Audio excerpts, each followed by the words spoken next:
Hello everyone, it is the Indian Chelsea fan Ankit Ranasaria here. Hope you are having a great New Year's Eve because at the time of recording this, yes, it is December 31st here in Canada, and I would like to wish you all my subscribers and viewers, a very happy New Year 2017. So I just thought of recapping how the season has gone until now because uh, there are about 18 games over right now that each team has played in the Premier League, and it's close to one half of the season getting over. So I thought, okay, why don't I come up with a team of the season until now, so that we have a clear indication as to who has been the dominant players in and which teams have really performed well overall. So yes, so let's come up with the team.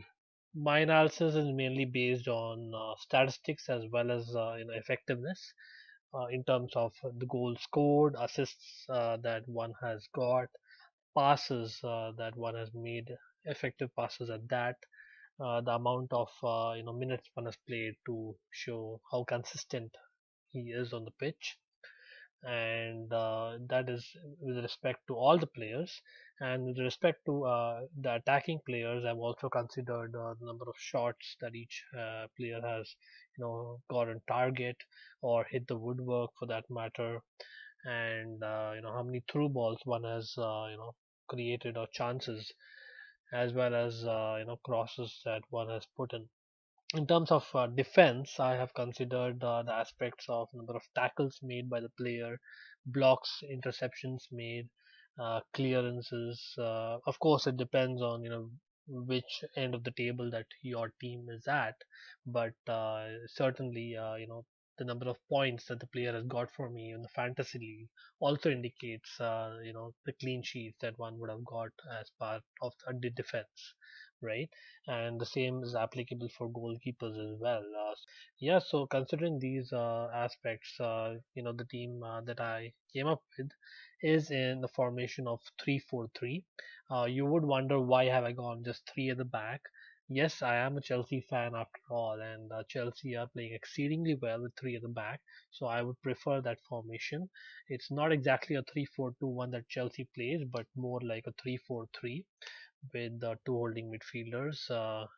In goal, I certainly will begin with the Chelsea goalkeeper Thibaut Courtois.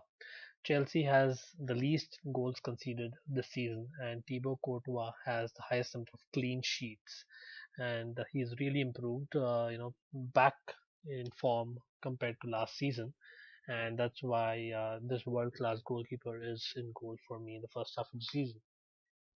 In defense, continuing with the clean sheets that Chelsea has got until now, I believe we've got 11 clean sheets in the Premier League in 18 games already. And, with the number of passes also that the defenders, nowadays make from the back, and the way Chelsea play, I believe Cesar Azpilicueta, a utility player, also can really fit at the back in any team in the world. So he has to, be a shoe in the team, and he actually starts on the left side of my back three. Obviously, because of his versatility and depending on the players that I'm going to choose, as part of the defense, apart from him. So partnering him in the center of defense will certainly be David Luiz. Now you must wonder that David Luiz actually started playing only in September. Yes, he was a late signing for Chelsea in the transfer window, and considering he started late and did not really get a preseason under his belt with Conte, I certainly believe he has fitted in exceedingly well, and he is marshalling at the back for Chelsea and been a leader as well. I considered Gary Cahill, but Gary Cahill has made very evident mistakes, so I didn't really, think that he deserves his place compared to David Luiz, who has hardly made any mistakes, contrary to his previous stint with Chelsea that one may think about. The third player, the back, would certainly be a non-Chelsea player for a change, because along with Chelsea, there is another team which has really been very stingy at the back, and that has to be Spurs. Yes, London rivals of Chelsea, and Spurs have also conceded very less goals. In fact, they have conceded just two more goals than Chelsea. Chelsea has considered 11 goals, while Spurs have considered just 13. So, for the defense of Spurs, I believe Kyle Walker has been crucial because the way Spurs play also, he not only defends but also attacks very well. And I believe one among three defenders should be able to attack when need be in this formation. And someone who has performed well, who deserves this chance, has to be Kyle Walker this time around. I did consider Danny Rose and Jan Vertonghen as well, but couldn't find a place in the team because Kyle Walker was more consistent, and of course Aspilicueta and Luis at the back. In the midfield, so with a four-man midfield, I have two players holding the middle and two wingers who are more like attacking wingers, and that's more like an attacking formation with a guarantee of N'Golo Kante in the center to begin with. So N'Golo Kante has had yet another terrific season until now. For me, he has been the signing of the season for sure. Again, the number of passes that he makes in midfield has been highly underestimated over the last few months, and he is right up there when it comes to number of passes, and his key passes stand at fourth in the list in the Premier League for this half season. Really, that's the truth, and we need to work with facts here, as I said. And not only that, his defensive statistics also tells that he has made the fourth highest number of tackles. Along with that, he has scored the odd goal, and he has been a difference for Chelsea in the midfield and really crucial in having the lead given to Chelsea so early in the season. So I believe N'Golo Kante has to be there. Next to him is actually a surprise to me because I didn't consider this man to be really consistent over the years, and he has been hyped for me because he is an Englishman, and we know that English media tend to hype up their own players. Uh, but this season he has played really well, and although he's not been a main goal scorer for his team, but still he has been crucial in providing assists as well as key passes, apart from being a leader in midfield again. And the man I'm talking about is Jordan Henderson. Yes, Jordan Henderson has the highest number of passes in the league until now. And not only that, he's really done well in other aspects, as I just said, and he has to be there for a strong man midfield, two players.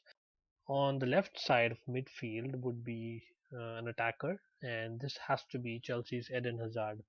Eden Hazard has found his form back. Yes, he is simply back to his world class standard, and defenders are really panicking, playing against him. And the turn that he does, the quick turns, the low center of gravity, you know, the mojo is simply back for Eden Hazard. Simple as that, right? And he has not only provided a lot of creative chances for the team, but also he has been scoring goals. He is actually the sixth highest scorer in the league with 9 goals already. And compared that to last year and even to other players in his position, he is among the best. So he has to be there.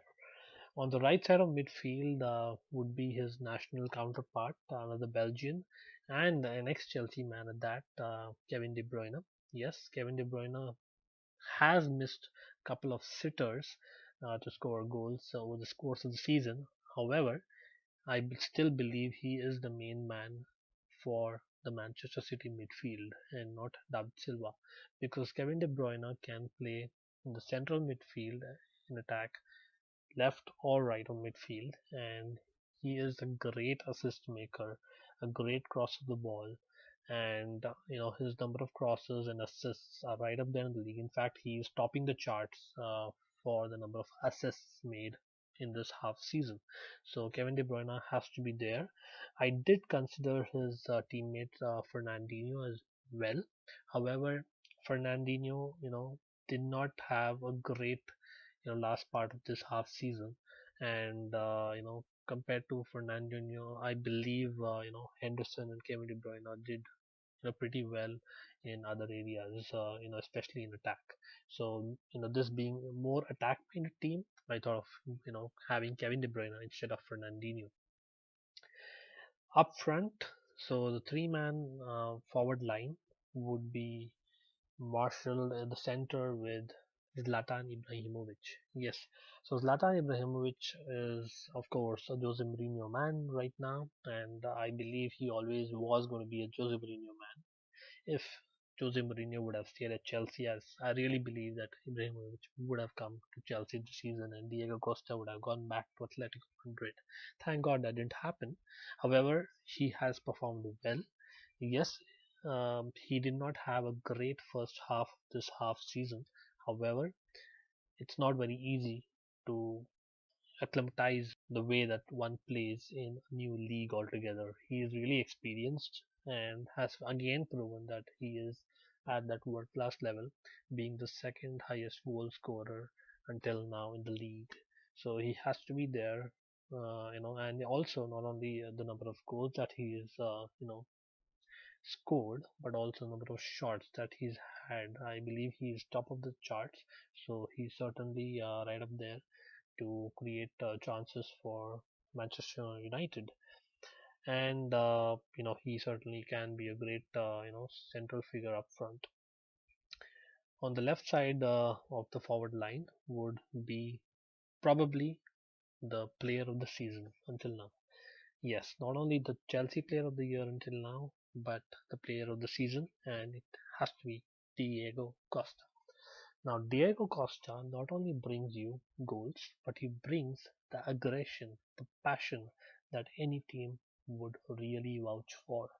And I'm sure opposition, fans and players hate him to the core, but given a chance, they would love to have someone like him in our team, in their team rather. So Diego Costa is certainly there in my team. And on the right side of the forward line will have to be Alexis Sanchez. Alexis Sanchez is certainly a great utility forward to have with again a lot of passion and athletic ability. He has been right up there in the goal scoring charts as well, equaling the 12 goals that Zlatan Ibrahimovic has scored. So he's just one goal lesser than Diego Costa. So he has to be there. And even while providing assists, he is among the top five in the league. So I believe that he certainly deserves a place. Although Arsenal, I believe, are still fourth. Anyway, notable mentions I would like to put on the bench of this team until now. So in goal would have to be Hugo Lloris. Reason being the Tottenham defense. I believe he's conceded the second least number of goals among all goalkeepers who have been consistent in the league. And along with him will have to be his defensive partner Jan Vertonghen. Vertonghen has made a lot of clearances, and he is really strong while heading as well. So with the defensive record that Tottenham have, I believe that among him and Danny Rose, I would have to go with Jan Vertonghen because he can play left back as well as centre back. And the other centre back that I have picked for the bench will have to be Virgil van Dijk and not Daniels, because Virgil van Dijk is a ball playing centre back and he is certainly the next hot property for Southampton, possibly going to Manchester City or even Chelsea, they say, in the next few months. So we'll have to look out for that. He has been really scoring a lot of points in the fantasy league as well, because Southampton are certainly quite consistent when it comes to the defense, and he has scored crucial goals in between. So he has to be there. And in midfield for the bench, for a change, I picked an Evertonian. It has to be Idrissa Gueye. So Idrissa Gueye has been a revelation season. I believe he has been as good as almost N'Golo Kante, because he's had the highest number of tackles in the league and he has got the odd assists, and he has been one reason why Everton are not down the table but are still vouching for those Europa League spots. So I believe Idrissa he will be greatly missed because he is going for the African Cup of Nations next month. However, until now he has been a consistent performer and one of the best central midfielders in the league. Along with him in central midfield, rather attacking midfield, would be Adam Lallana. Adam Lallana, yes, Liverpool are second in the league right now, just 6 points behind Chelsea, and Lallana has been crucial and consistent in creating a lot of chances, and he's, I believe, the second highest assist maker in the league until now. So, you know, surprisingly, Nemanja Matic also has 6 assists, same as Adam Lallana. But Adam Lallana certainly has created more chances and is crucial to the way Liverpool play.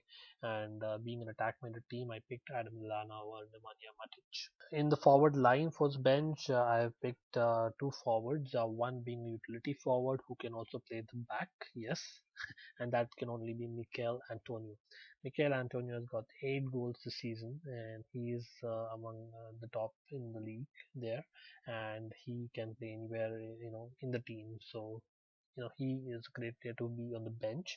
I did consider Dimitri Payet, his teammate at West Ham United, but Dimitri Payet certainly has got 6 assists, but he's not looked himself what he was say last season because West Ham haven't been doing greatly as a team, and I believe one reason is Dimitri Payet is not playing at 100%, which I believe still can improve. Finally, the last man on the bench has to be Sergio Aguero. Yes, he has been suspended for a while, and he's just coming back after suspension after that horrendous challenge on David Luiz, and deservedly he got a red card. However, when he plays, I believe for the number of minutes that he plays, he is the best forward in the league by far, and he's already there at 10 goals this season, having missed few games, and he has to be there, and he is a great player to come off the bench as well if need be, as he does for Argentina. So yes, I believe this is the team of the season for now. Kindly comment below. Do you think I missed out on someone or have been unfair? So yeah, that's about it for now. You enjoy the new year and keep the blue flag flying high. Take care. Bye. Please subscribe.